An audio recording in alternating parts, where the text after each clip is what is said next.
Assalamualaikum warahmatullahi wabarakatuh. Alhamdulillahirabbil alamin wa bihi nasta'in wa ala umurud dunya waddin wassalatu wassalamu ala asyrofil anbiya'i wal mursalin sayyidina wa maulana Muhammadin wa ala alihi wa sahbihi ajmain, amma ba'du.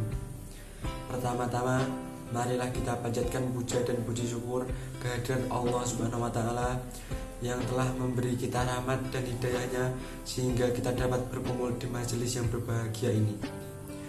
Kedua kalinya, sholawat serta salam tetap tercurahkan kepada beliau, junjungan kita, Nabi Agung Muhammad SAW. Semoga di hari kelak kita mendapat syafaatnya. Amin Allahumma amin. Pada kesempatan kali ini, saya akan membahas tema tentang prinsip-prinsip Islam. Kehidupan setiap manusia di muka bumi ini merupakan salah satu bentuk terdahsyat yang diciptakan oleh Allah Subhanahu wa taala. Sebagai salah satu kemahakuasaannya atas segala yang ada di alam semesta. Kompleksitas dari bentuk kehidupan seorang manusia sejak ia dilahirkan hingga kematian sangatlah unik dan indah dengan segala hal yang disematkan Allah pada diri seorang manusia tersebut.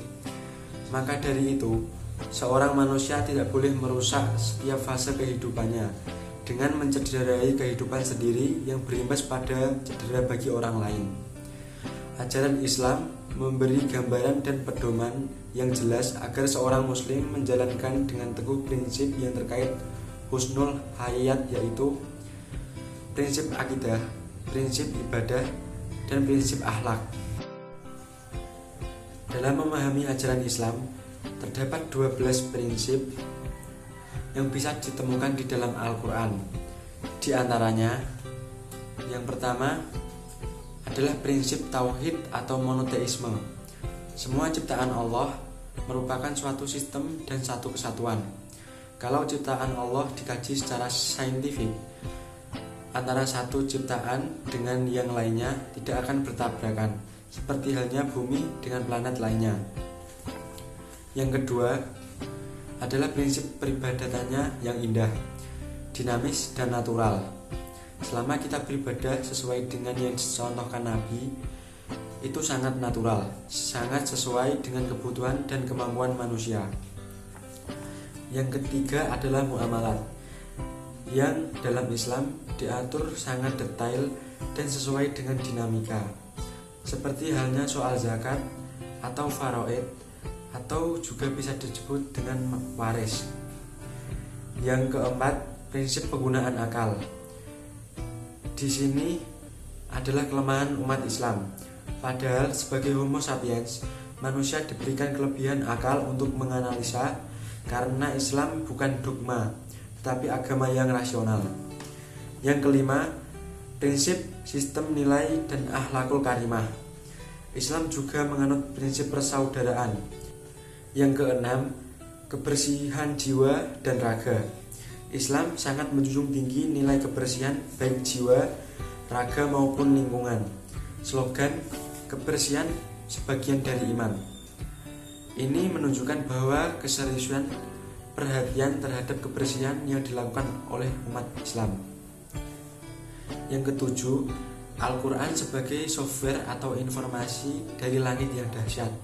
Kebenaran pada nilai-nilai Al-Quran dipandang sebagai kebenaran yang absolut. Yang kedelapan adalah prinsip persaudaraan. Ukhuwah Islamiyah, seorang merasa saling bersaudara satu sama lain karena sama-sama memeluk agama Islam. Umat Islam yang dimaksudkan bisa berada di belahan dunia manapun.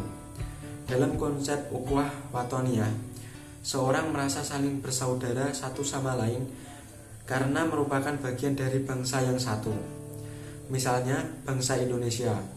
Ukhuwah model ini tidak dibatasi oleh sekat-sekat primordial seperti agama, suku, jenis kelamin, dan sebagainya.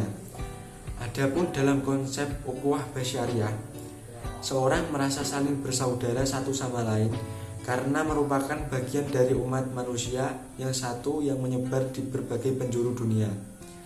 Dalam konteks ini, Semua umat manusia sama-sama merupakan makhluk ciptaan Tuhan. Yang kesembilan adalah prinsip bermasyarakat. Masyarakat yang merupakan perkumpulan dari berbagai individu memiliki nilai manajemen. Artinya, tidak dapat secara spontan individu mengarah pada satu arah, aturan, atau budaya di masyarakat.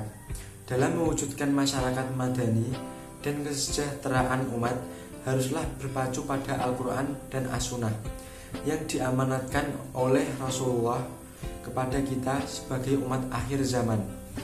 Yang ke-10 adalah membela kebenaran tanpa melihat warna kulit.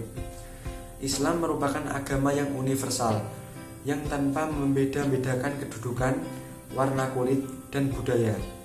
Dalam membela kebenaran Islam tidak mengacu kepada perbedaan tersebut, tetapi Islam berpedoman kepada Al-Quran dan As-Sunnah. Yang salah dikatakan salah, yang benar dikatakan benar. Jadi kebenaran dalam Islam adalah milik seluruh umat manusia. Yang ke-11 adalah prinsip berkelanjutan dan tidak boleh berhenti. Agama dijalankan dengan baik berdasarkan Al-Quran untuk mencapai ridha Allah, sehingga seluruh umat selamat di dunia dan akhirat. Keberlanjutan proses beragama salah satunya melalui proses pendidikan yang mana di Indonesia telah berjalan semenjak dahulu. Yang ke-12 atau yang terakhir adalah prinsip berserah diri kepada Allah Subhanahu wa taala. Sikap berserah diri dapat ditunjukkan dalam hidup dengan hanya mengandalkan Allah Subhanahu wa taala dalam setiap hal, di mana saja dan kapan saja. Terdapat 12 prinsip ajaran Islam, sehingga Islam mudah berkembang di dunia Islam. Sebagai agama rahmatan lil alamin yang membawa keberkahan bagi seluruh umat manusia, sangat logis untuk diminati oleh setiap orang, sehingga perkembangan Islam sangat pesat di seluruh belahan dunia. Sebuah awal pasti ada akhirnya. Itulah kenyataan dari dunia fana ini. Begitu juga dalam ceramah saya yang saya sampaikan, sekurang-kurangnya dapat memberikan pencerahan dan dapat dimengerti bagi para audiensi. Ada pula ketidaksempurnaan datang dari diri saya sebagai makhluk yang tidak sempurna.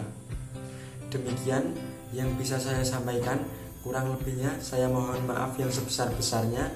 Atas perhatiannya saya ucapkan terima kasih. Semoga bermanfaat. Wabillahi taufik wal hidayah, waridho wal inayah.